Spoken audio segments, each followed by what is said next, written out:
David Copperfield, a new note, and a look from a different perspective. David Copperfield and homosexuality. That's that sounds like the theme for of a real critic, a real scholar who knows his subject. He's been reading uh, the book 100 times, and then he knows everything that others have written on the subject, the psychology of David Copperfield, the origin, background, the history, the events taking place at that time, America and David Copperfield, David Copperfield in Japan. I'm just I'm going over the edge with this, but this is not the case. I'm just an amateur who was shocked this morning as I advanced through this adaptation for the BBC of David Copperfield. I reached the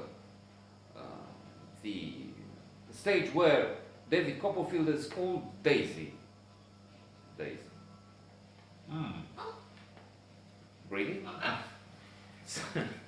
So you come to think in this new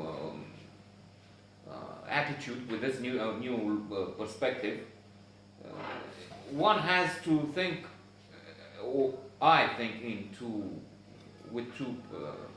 have two possibilities in front of me. I think one is that indeed David Copperfield is somewhat gay and has this penchant, this how do you call it? Inclination, preference for men, and he's more feminine and whatnot. Or it's just that they could call each other. His friend could call him Daisy, and without any qualms, without any problem, because it was it was in a way unthinkable. If they knew something about it, it was such a rare occurrence. They thought so little, if ever, about something like that happening somewhere far away with distant people who perhaps didn't even look like people. It was such a forbidden subject, illegal activity, that they could, as I said, easily. And it happened in a personal, on a personal note.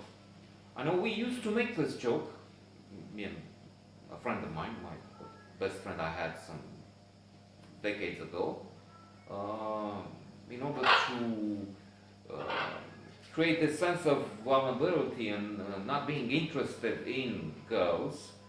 We tended to joke that we are actually interested in each other. And the girls would let their guard down and, I don't know, try and, if not seduce us, at least be more interesting. What do they mean? They're not interested in us? Well, let's try and see if we can change that. What in the sense that what you don't have, you want. And what seems to be inaccessible becomes even more interesting and enticing. Sometimes this worked, but I'm just saying, we didn't, in that day and age, we didn't in any case play with fire, like saying this is what we are, because it was so rarely mentioned and it was so rare. It was like saying, I don't know, I have a toucan at home, or a white tiger.